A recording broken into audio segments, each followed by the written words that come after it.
The one thing I love about these uncertain times is just how much rot is being exposed in all sectors of society. The slaves upon whose backs this economy are built are fighting back with the support of a few brave Namibians who are standing up and speaking out on the injustices they face in this here land of the brave. Money is the root of all evil for real, and the extent with which some people will exploit others in their pursuit of it, it must just fall. AR activist Tuhafeni Petrus is still at it. He recently appeared at a Chinese construction company where Namibians were being exploited, working without proper gear and without contracts. Check this out. Tea, anyone?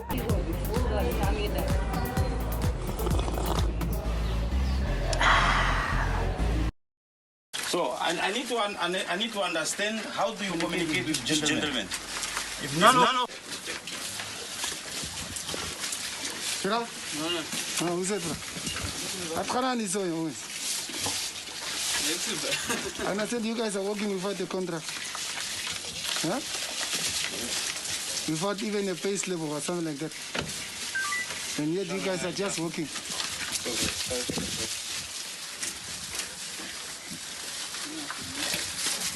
Where's your people? Okay, you can sit down. So we need to understand, our colleagues, what is really the problem? What is going on here at your company? Because most of you, some of you have already called me regarding about, some of you don't have contracts, isn't it? Huh? You understand? Why are you scared? What's the problem? Are you being victimized here? What's the problem? What are the problems that you are facing here? Huh? Must we go? There's no problem. Now, what are the problems? We don't have contract. Okay, how many people that not have contract? We understand you have 35 employees here. How many of you does not have contract? Yeah, I was actually informed by the employees. Some of them called me that they are having unfair labor practice taking place at their site. The company is called African Big Lion. So upon our arrival, what we have discovered is that employees are working without contract, and on top of that, the remuneration actually, or the salary, is also not the same, irrespective of employees doing the same work.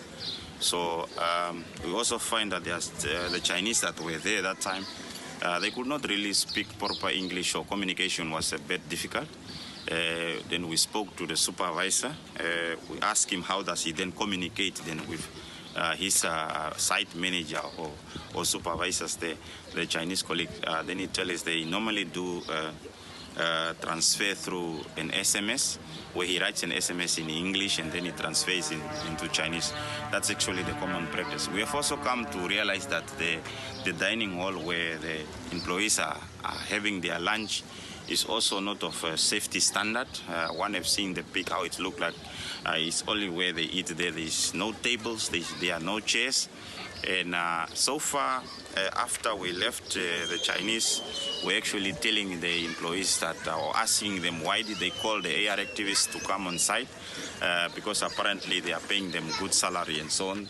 Anyway, employees were also not, as you see in the video, were not really comfortable in speaking. So they were either being dictated or harassed there at their workplace. So we managed to have a meeting after work where employees came out and tell us really what is the issue on the ground. We also managed to recruit some of them because we have a few of them already that have joined AR. So far membership in us both for the Revolutionary Union. So we managed also to do that after work. So, and then the next day, I think the next week on that, they called me that some of the employees got contracts, as you also saw in the videos, and some salaries were also adjusted. So moving forward is a good thing that AR is doing, and we also just want to give a stern warning, especially to APS, African Personal Service, that is also playing a middleman, especially in the retail sector, mining and factories, that we are coming for them. We are not going to leave any stone on top of each other. The revolution will be televised thanks to the smartphone. And then this happened. I'm okay. Do you know this video? Yeah, but who are you? Can you introduce yourself? yourself? I'm Tuhafeni Petrus, I'm AR activist. You are who? Yes, I'm an AR activist. What's an AR activist? Somebody that deals with problems that pertaining employees or community at large. Yeah, do you work for the Labour office? I don't work for the Labour office. I'm an AR activist. What does that mean? No, anyway, that's not the story. Listen. Let's get to the bottom of the story. I'm not discussing anything now. You don't bring people like this to me. What do you mean? Make an appointment to see What me. appointment? Did you make an appointment when you deducted the lady's salary? I'm not getting involved in anything with you. When are you going to pay the lady's money? Listen here. You make an appointment to see me. Did you make an appointment when you deducted her money? Dottie, I'm not getting involved in this business. No. When are you going to pay her money? Make an appointment to see me. This I don't appreciate. She made an appointment already with you, but you did not reply. I want to see you so we talk, but you did not. No, we are not leaving your shop up until you bring the lady's money. Look now, she's in the minus in the bank because of you. Why did you reverse the money, her salary back? I can't hear you. No, I'm not.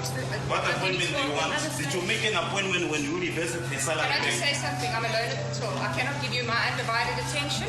Make an appointment. Give me a specific time. I have a representative if this is even necessary. Why didn't you do that in the first place? I'm not doing it. Why I'm not didn't you? talking. No, we are not going to leave this place. I'm not having this meeting, Dottie.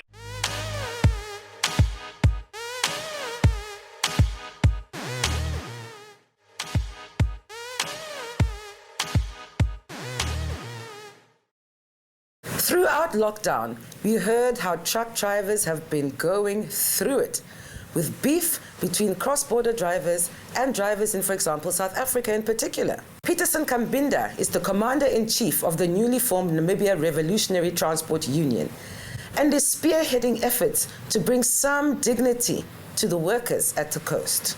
We have received some complaints from 4 different companies where employers have given deadlines to the employees that some of them been given until end of November, that if they are not being vaccinated, then they ought to lose their jobs. But our position as a union is that as long as the constitution is not amended and the Labour Act is not amended, there is no employee who have to be able to lose their position just because of their job, just because they are not being vaccinated. And then we have also seen a serious problem when on accidents happening on our roads, that a lot of lives they are being lost, and some of these accidents involving trucks or truck drivers. And some of these accidents, we have also noted that they could be able to be easily avoided. How is because we have also noted that there is some employees or some employers forcing the employees to work or to drive long hours, even 16 or 18 hours. And these hours, then these employees at the end of the day, they become fatigued and they possess serious threats to the road users. So it is for that reason that it is, if you look at the Labour Act prescribes that at least the normal working hours person in a day, it's 9 hours. But then you find a driver driving 16 or 18 hours, then that possesses a very serious risk to the employees or to people on the road. Both the employers, the government and the union as stakeholders, we really need to be able to find common grounds or an amicable solution to this, because one life lost on the road is already one too many. There is an incident which happened just 2 days ago, whereby a driver lost a life 5 kilometers to Arandes. And what we are hearing here is that the driver was driving coming from the south, and he informed the operator that I am a bit fatigued, or I am tired, and let me be able to rest. But then the operator told him that that load needed to be able to arrive. It needed to be offloaded tomorrow. So did not consider the healthy aspect of the person. And then what we are talking today now is unfortunately that one of our colleague or a member is no longer with us. Something which sometimes it could have been able to be been avoided, but now a life had been lost and damage to property, but it's just because of not understanding the fatigue management or having proper fatigue management into place. While some have criticized the unions and hold no particular regard for them, the workers who face exploitation every day remain hopeful that someday some of their plight will be alleviated. I asked Petersen Kambinda why he decided to engage workers in the transport sector. The reason why we decided to form a union in the transport sector is the colleagues or the employees in the transport and logistics sector, we can be able to almost say that they are the worst exploited employees in the country, because 31 years after independence, you will be able to see that they have not been organized for them to be able to belong or to have a proper voice. So it is for that reason that the employees themselves and us, we came together and then decided that we needed to be able to have a one voice which can be able to be that it's a voice for economic freedom, because now we have got already the country's independence, but the economic freedom to truck drivers especially have not yet arrived, and it is even far from it being realized. So one have to be able to have that platform for us to be able to address the economic freedom. Truck drivers in Namibia, they are the only one which were not having a union which was there to be able to try to protect and advance their interest. But now that there is narrative, in a union space, what normally used to happen is that as things are going to go now, taking off the past really that the drivers, whatever used to be happening to them in foreign countries and all of that, because they were not having a union. But like now, we have that, they have now a union that whenever, if there is something happening in outside our borders, our union, we can be able to get with our counterparts from the other side, because there is also transport unions in South Africa, Zimbabwe, and every SADC countries where our members are going. Anything which can happen, we can easily be able to contact our counterparts on the other side, and then whatever needs to be sorted, it can be able to be sorted through that those channels.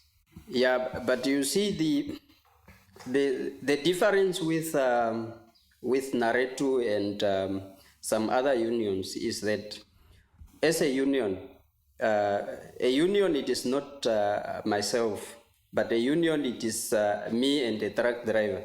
So that's what calls a union. Now, for you to be able to fight somebody's economic freedom, that person needs to be part and parcel of that fight. It cannot be the union to go and fight for that economic freedom alone, no, but it is together. Now, in this case, is that we need to build the capacity among the truck drivers themselves or the members themselves. We need to capacitate them to come to be at the level of that. Because even if tomorrow I am no longer there, the union cannot be able to follow me to my grave.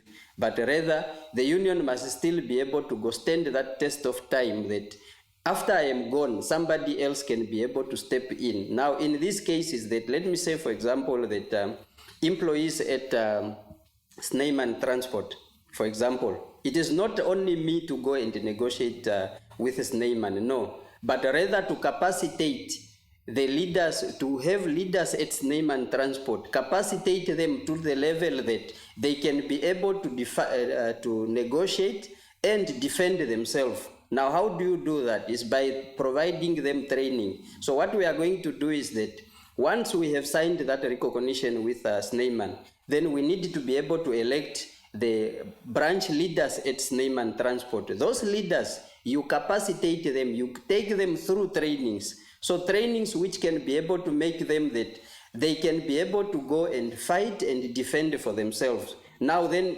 if after 2 years, they are not getting their economic freedom. They cannot come and blame that, no, the union have not done anything. But they can blame themselves that we have been provided the training to defend ourselves and to negotiate for better wages, but ourselves we have failed. So that is how it's supposed to be able to be done. It is not that like now today I am traveled out of Windhoek. It's not that every day I have to be traveling to go out there and negotiate, but we need to capacitate the people themselves so that they can be able to defend and advance their interests also themselves.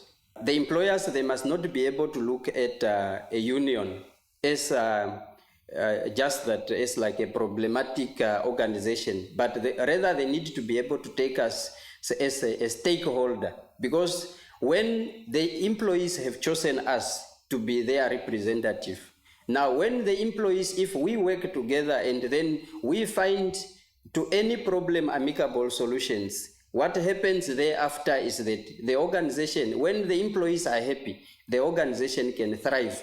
But when the employees are not happy, you cannot also expect productivity out of unhappy employees. So you can only be able to maximize your profit only when the employees are working happily.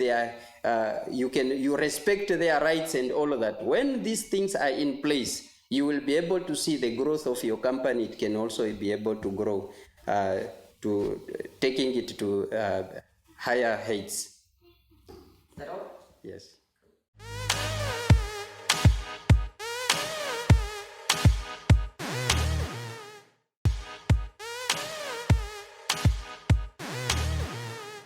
Stefan Terblanche of FB de Toit and his driver also shared some of the plight that they had to endure during lockdown.